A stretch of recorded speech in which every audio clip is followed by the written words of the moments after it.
Bahan gorengan baru, Wak. Akhirnya ada bahan gorengan. Biasanya saya kehabisan ide, akhirnya idenya datang sendiri ya teman-teman.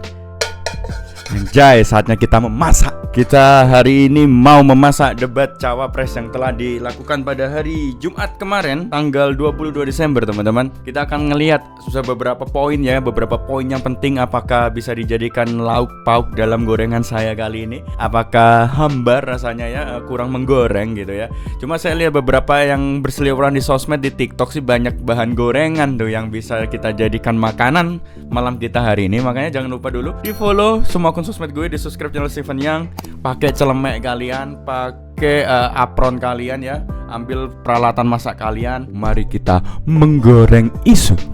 Jangan, mari kita menggoreng debat cawapres. And let's go. Oke guys, gue udah udah memilih beberapa poin-poin penting lah. Bukan poin penting ya teman-teman. Bukan penting ya, kalau penting kan maksudnya isinya penting.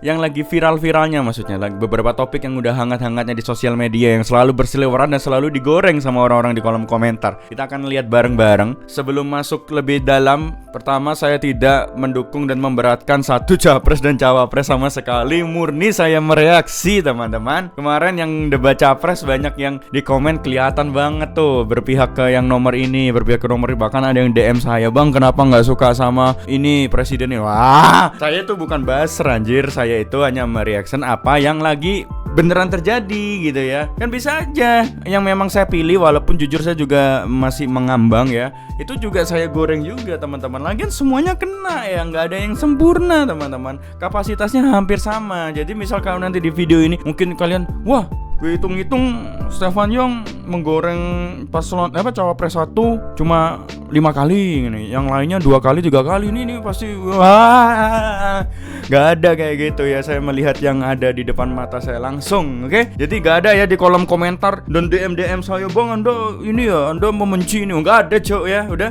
kita langsung lihat lah. Yang pertama adalah debat panas Gibran. Caimin aneh, Mahfud sampai kaget. Anjay. Penduduk Indonesia tinggal di perkotaan dan mencapai lebih dari 70% di tahun 2045. Permasalahan akan semakin kompleks, seperti transportasi publik, sampah, dan kawasan kumuh. Pertanyaannya, bagaimana strategi paslon menyiapkan instrumen fiskal khusus untuk mengatasi masalah tersebut? Waktu Bapak untuk menjawab 2 menit. Kita mulai ketika Bapak mulai berbicara. Pertanyaannya tadi tentang perkotaan ya teman-teman. Oke. Terima kasih. Perkotaan ini menjadi kebutuhan untuk terus menjadi bagian dari pembangunan nasional kita. Di antara kebutuhan pokok dari perkotaan ini adalah infrastruktur yang memadai. Dan dalam kerangka agar tidak terjadi penumpukan penduduk di dalam satu perkotaan, maka pembangunan perkotaan harus dibikin merata di berbagai tempat. Kami memiliki satu tekad bahwa di dalam pemerintahan yang akan datang minimal harus dibangun 40 kota baru yang selevel dengan Jakarta. 40 kota baru selevel Jakarta. Gimana ya? Padahal belum waktunya gue sanggah, nggak gini. Jangankan Jakarta, membangun 10 kota baru yang selevel dengan Surabaya dulu aja itu sebuah langkah yang besar, Pak. Oke? Gila, next. Gak apa. Kemampuan menampung jumlah penduduk, memberikan sarana dan prasarana yang memadai, sekaligus kemampuan untuk terjaganya lingkungan yang memungkinkan untuk sehat, termasuk kehidupan yang memberikan kenyamanan bagi seluruh penduduknya, di mana perumahan tidak terlampau jauh dari pusat-pusat pekerjaan, di mana akses pendidikan bisa sampai pada yang dibutuhkan. Sementara fiskal yang dibutuhkan, kita harus pandai-pandai mengambil prioritas. Sekali lagi, kita bukan setuju atau tidak setuju IKN. Yang paling penting adalah prioritas kepemerataan dan keadilan. Masalahnya dia ngomong prioritas. Caimin itu ikut potong tumpeng saat acara IKN teman-teman ya. Oke. Bangun kota-kota sehingga sarana air bersihnya terwujud. Balikpapan kasihan, Banjarmasin kasihan, Pontianak kasihan. Karena apa? Kota-kota ini dalam waktu singkat bisa kita sulap menjadi lebih baik. Karena apa? Fiskal yang kita sediakan dirata adilkan di masing-masing perkotaan. Terakhir, bahwa perkotaan membutuhkan pendanaan, kita harus libatkan investasi swasta yang kita beri kepercayaan lebih baik lagi. Terima kasih. Musuh terberat Caimin ini memang musuh terberatnya Anies Baswedan. Jadi musuh terberat Anies itu bukan Pak Ganjar, bukan Pak Prabowo, tapi Caiminnya sendiri ya kayaknya teman-teman ya. Kesempatan kepada Pak Gibran, Cawapres nomor 2 untuk menanggapi. Waktu Anda 1 menit, silakan. Gus Muhaimin ini agak aneh ya. Ingin bangun kota selevel Jakarta tapi nggak setuju sama IKN. Maka? Tapi ya monggo lah ya, nggak apa-apa. Yang jelas untuk permasalahan perkotaan Agak kita aneh harus ya. menggarap transportasi umumnya. Kita pastikan transportasi umum ini aman, nyaman, terutama bagi kaum disabilitas, lansia dan anak-anak. Lalu kita pastikan transportasi umum ini ada digitalisasinya. Sekarang kan sudah ada teman bus. Nah ini harus kita replikasi di beberapa kota juga. Lalu untuk mungkin di level-level kota kecil kita pakai skema buy and service sehingga masyarakat bisa mencoba menggunakan transportasi umum secara gratis. Lalu untuk masalah kumuh, nah ini perlu kolaborasi BSPS dari Kementerian PUPR, RTLH dari Pemda dan juga CSR dari swasta. Terima kasih. Iya langsung nge-counter cuy. Gus Imin ini emang aneh ya. Gue kemarin ngeliat sekilas-sekilas sih, nggak ngeliat full ya. Cuma gue kemarin itu jujur debat cawapres gue agak khawatir sama Gibran. Maksudnya lu tahu sendiri lah, dia kan paling cara pengalaman kan, maksudnya apa ya, beras kencur lah cuy ya. Dengan musuhnya Pak Mahfud, Pak Imin yang walaupun di politik ya tapi kan dia maksudnya anggota NU juga ya lumayan lama ya, maksudnya. Itu gue kemarin agak deg-degan nih anak jangan-jangan plonga-plongo nih. Ternyata ya tidak seburuk itu juga lah dia. Masih ini mungkin dia 3 hari 3 malam gak tidur sebelum debat cawapres ngapalin teksnya kan, makanya kalimat kalimatnya agak susah memang. Kayaknya dia hafalan nih mungkin ya. Tenang. Terima kasih. Waktu Anda masih tersisa? Habis? Cukup. Ya. Selanjutnya calon wakil presiden nomor urut 3 Bapak Mahfud MD untuk menanggapi. Waktu untuk menanggapi 1 menit Bapak. Kita akan mulai ketika Bapak mulai berbicara. Silakan. Ya, Cak Imin, saya agak kaget juga. Kaget semua cuy. Bangun 40 kota Agak-agak ini. level Jakarta. Ya, apa itu bisa dilaksanakan 5 tahun Bapak menjadi presiden dan wakil presiden? Makanya 5 Berapa tahun kota waktu dalam yang singkat 5 cuy. tahun? Ini IKN aja sudah puluhan tahun baru dilaksanakan. Itu pun yang investasi baru dalam bentuk janji, belum ada yang melaksanakan. Nah gitu kan. Lalu Gila, saudara 40 bayangin 40 luar kota biasa, Jakarta. menurut saya 40 kota selevel Jakarta yang sudah metropolitan seperti itu. Lalu juga pembiayaannya menurut Pak Muhaimin, kalau nanti kita membentuk 40 kota itu pembiayaannya itu APBN, APBD, atau perlukah lembaga khusus seperti tadi ditanyakan oleh panelis melalui moderator. Ini perlu dijawab dulu agar semuanya tidak spekulatif. Selesai. Baik. Mohon maaf waktu Anda habis. Kami akan kembalikan ke Pak Muhaimin. Mohon tenang, belum selesai. Pak Muhaimin, waktu Anda untuk menanggapi atas tanggapan dari Pak Gibran dan Pak Mahfud. Waktu Anda, silakan. Ya, yang saya sampaikan seperti Jakarta itu memiliki standar upaya sampai menuju Jakarta. Di mana tentu kota-kota yang potensial cukup disentuh dengan beberapa anggaran yang menumbuh kembangkan. Misalnya Pontianak, 1 tahun cuma 1 triliun. Bagaimana kalau 1 tahun kita bisa investasikan pengembangan kota hingga 3 triliun, 5 triliun. APBN kita cukup. Apalagi kalau seperti yang sampaikan Pak Gibran tadi, melibatkan berbagai cara pembiayaan. APBN kita cukup, tapi kan Bapak Muhaimin sendiri tadi bilang prioritas ya. Apakah itu prioritas? Ya nggak tahu lah. Yang melibatkan baik itu swasta maupun CSR.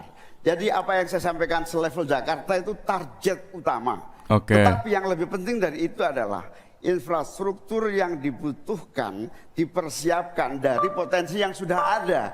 sehingga dalam waktu singkat kota-kota 40 kota itu benar-benar sudah menggunakan potensi yang sudah dimiliki. Direvisi lagi cuy, direvisi lagi sama Pak Imin ya. Tadi bilangnya mau 40 kota Jakarta, ternyata cuma penyediaan fasilitas biar bisa mengembangkan potensi-potensi yang ada. Oke. Memang kayak guru dia ya, suka merevisi ya teman-teman. Gimana ya? Kasihan banget Pak Anies sumpah. Pak Anies itu overpower banget cuy. Dia jago lah kemarin, dia di debat kemarin MVP-nya Pak Anies lah. Tapi dia dapat wakil yang menurut gue lihat sih masih kayu gitu. Kan sayang gitu lihat ada yang MVP at least wakilnya emas lah gitu atau perak. Ini kayu gitu. Sayang. Seandainya Pak Anies mungkin bisa menggandeng orang yang lebih siapa ya, Ridwan Kamil atau siapa, mungkin wah overpower banget, kayaknya bakal kepilih menurut gue. Soalnya saling melengkapi lah, Pak Anies kan pinter dalam retorika dan ada satu orang lagi yang harusnya pinter sebagai eksekutor. Ini masalahnya Pak Anies pinter retorika, wakilnya saja kita menggoreng. Oke lah, ayo langsung aja deh, nanti gue diserang lagi. Debat kedua calon wakil presiden. Anda kami persilahkan. 1 menit, silakan Bapak. Baik, terima kasih moderator. Anda mengingatkan agar kembali ke tema debat. Karena tadi pertanyaannya itu carbon capture itu nanti debat keempat tanggal 21 Januari. Tapi saya tahu itu kan untuk menghindari tidak adanya regulasi sekarang ini agar tidak lagi terjadi penggundulan karena food estate seperti yang terjadi. Waduh, Bapak food estate nih Bang. Sekarang mau bertanya dalam topik ini. Di dalam visi dan misi Anda disebut kalau rasio pajak dinaikkan menjadi 23%. Dalam simulasi kami, angka itu hampir tidak masuk akal. Karena pertumbuhan ekonomi bisa 10. Padahal selama ini pertumbuhan ekonomi 5-6 gitu. Itu kalau Anda bisa menaikkan rasio pajak sampai segitu bisa 10%. Lalu bagaimana Anda mau menaikkan pajak?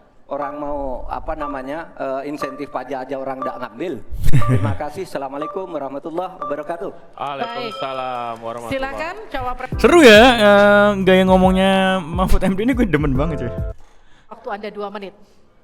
Prof Mahfud, yang namanya menaikkan rasio pajak dan menaikkan pajak itu beda. Satu. Gini, gue lurusin dulu ya. Mungkin belum yang tahu, menaikin rasio pajak itu bukan menaikkan jumlah pajaknya pertama. Jadi kayak menaikkan jumlah pembayar pajaknya. Kalau menaikkan pajak kan ya yang awalnya misal pajak Anda 11%, tiba-tiba naik jadi 15% dan sebagainya. Kalau menaikkan rasio pajak, meningkatkan volume orang yang jadi ekonominya ditingkatin biar banyak usahawan baru. Nah, usahawan baru itu kan bayar pajak. Jadinya biasanya kayak misal 30% doang orang di Indonesia yang bayar pajak, mungkin naik jadi 35 atau 40%. Itu rasio pajak ya teman-teman ya. Sebelum masuk ke pembahasannya, jadi gue lurusin dulu karena di kolom komentar gue lihat banyak yang masih nggak tahu bedanya, dikira rasio pajak dan pajak adalah yang sama, oke? Menaikkan penerimaan pajak atau menaikkan rasio pajak. Saya tadi sudah bilang di segmen sebelumnya, kita akan membentuk badan penerimaan pajak dikomandoi langsung oleh Presiden, sehingga akan mempermudah koordinasi dengan kementerian-kementerian terkait. Itu. Jadi DJP dan Bea Cukai akan dilebur jadi satu, sehingga fokus dalam penerimaan negara saja, tidak akan mengurusi lagi masalah pengeluaran. Lalu sekali lagi digitalisasi penting.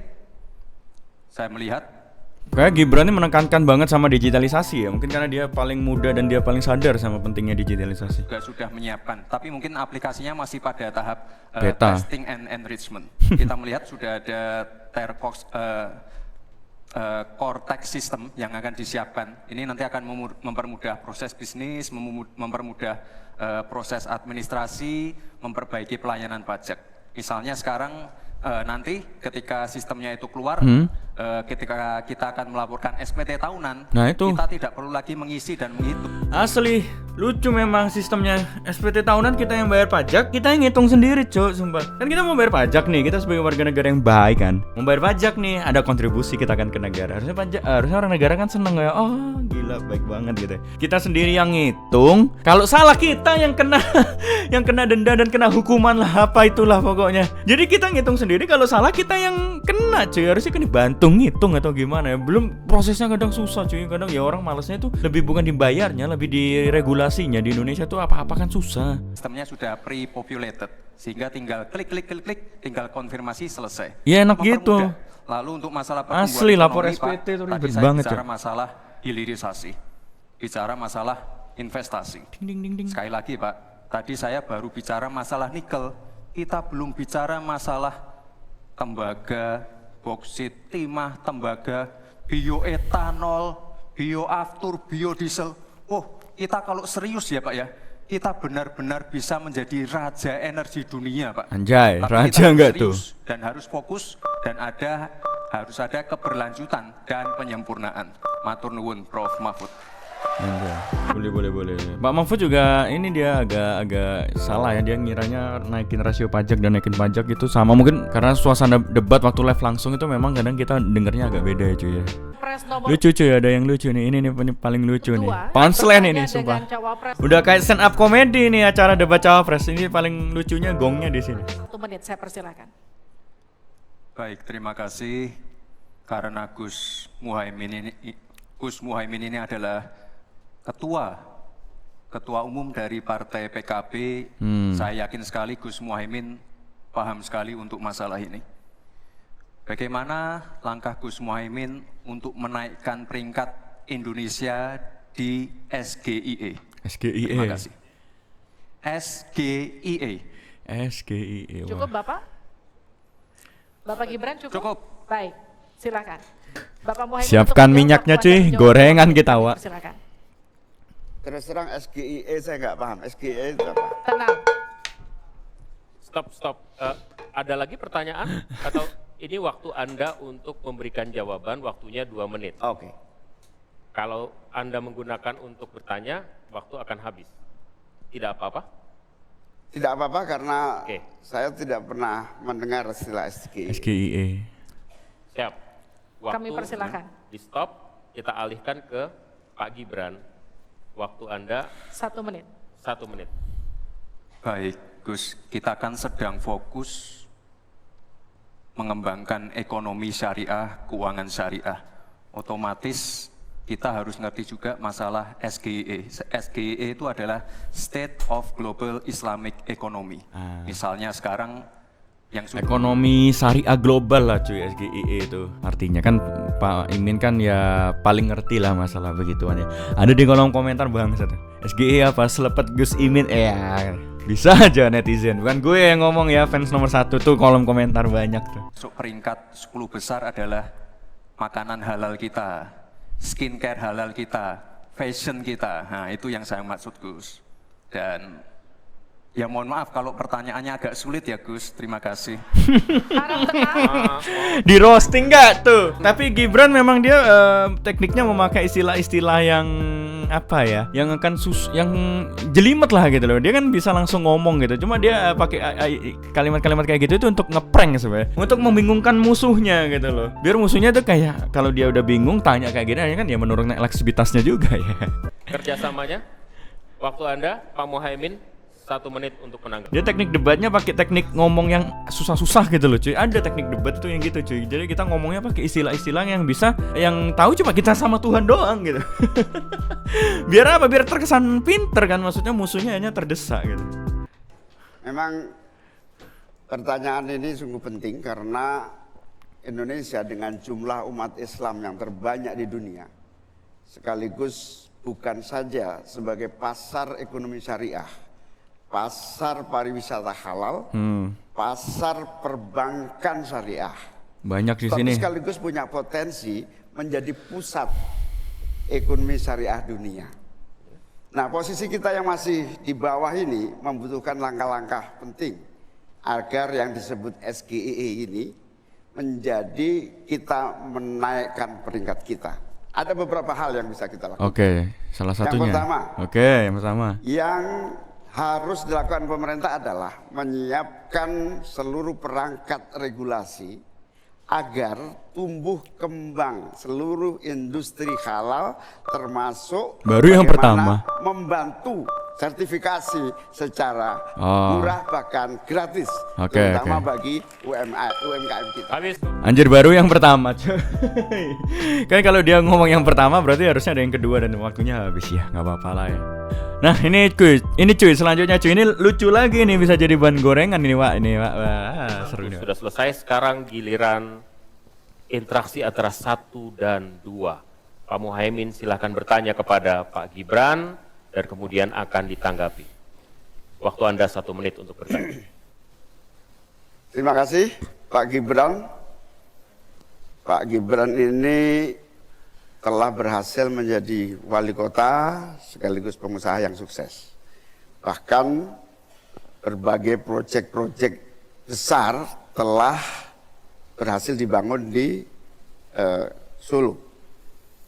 Ini menjadi prestasi, tetapi kita ingin prestasi ini ditularkan kepada yang lain. Saya ingin Pak Gibran menyampaikan tips and tricks agar bupati, wali kota, dan pemerintah daerah yang lain bagus nih, bisa belajar agar proyek-proyek besar bisa dimasukkan di kota Solo. Bagaimana caranya ini?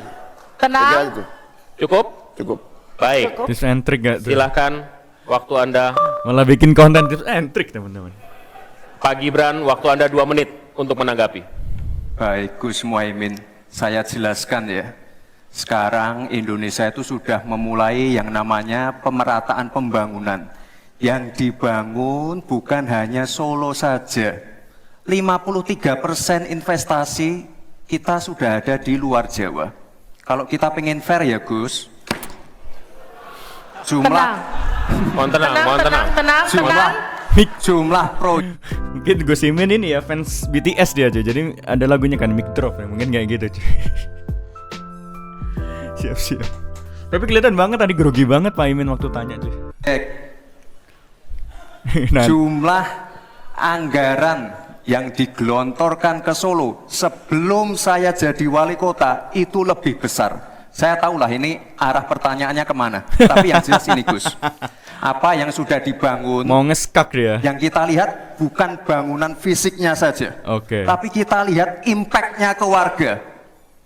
Bangun masjid menggunakan CSR dari Abu Dhabi, impact-nya apa? UMKM kita sekarang melesat, wisata kita melesat. Kemarin waktu Idul Fitri, kunjungan wisatawan ke Solo melebihi Jogja, itu impact-nya. Lalu kita lihat, kita punya kebun binatang Solo Safari, tidak pakai APBN. Masjid tidak pakai APBN. Pakai apa CSR? Tapi impact-nya apa? Impact-nya ke masyarakat. Jadi yang kita lihat ini Gus, tidak perlu tendensius seperti itu. Kita lihat impact-nya ke warga seperti apa. UMKM meningkat, kesejahteraan meningkat, lapangan pekerjaan terbuka, itu yang kita lihat Gus. Jadi tidak melihat, oh ini dia anak emas kan, enggak. Pemerataan pembangunan itu sudah terjadi di mana-mana, bukan hanya di Solo. Dan itu fakta loh Gus, proyek di Solo sebelum saya menjabat itu lebih banyak. Fakta itu. Terima kasih. Gus Imin ini rencananya mau ngeskak Gibran, maksudnya kayak wow ini anak emas nih, anaknya Pak Jokowi, mentang-mentang anak Pak Jokowi pasti APBN-nya ke Solo lebih besar daripada daerah lain dan sebagainya. Tapi ternyata enggak, lebih yang sebelum Gibran naik ternyata ya lebih besar juga ya. Jadi enggak jadi, maksudnya mau diulti ternyata Gibran punya punya healingnya cuy. Waduh. Oke guys, wah panjang banget videonya ya. Kesimpulannya kalau di debat capres kemarin yang debat itu Pak Anies dan Pak Prabowo, Pak Ganjar gak diajak. Kalau kali ini kebalik cuy, yang debat Gibran sama Pak Mahfud ya. Gus Muhaimin lebih ke kayak minion kayaknya cuy, sumpah. Pak Anies salah banget sih, bukan gimana ya, nggak tahu gue pertimbangan Pak Anies mungkin Pak Anies milih Gus Imin sebagai cawapres mungkin meniru Pak Jokowi yang waktu itu mengambil suara NU ya dari Ma'ruf Amin ya. Tapi gimana ya cuy. Maksudnya aduh, gak tahu lah guys, kalian menentukan sendiri. Kita ketemu lagi besok. Apapun yang terjadi jangan bertengkar, karena siapapun presiden dan wakil presidennya kita ya tetap cari kerja kayak biasanya. Gak akan mungkin tiba-tiba setiap warga dapat 1 M, gak ada ya. Gue sayang sama kalian, tetap dulukan lu berjudul. Oke, bye-bye.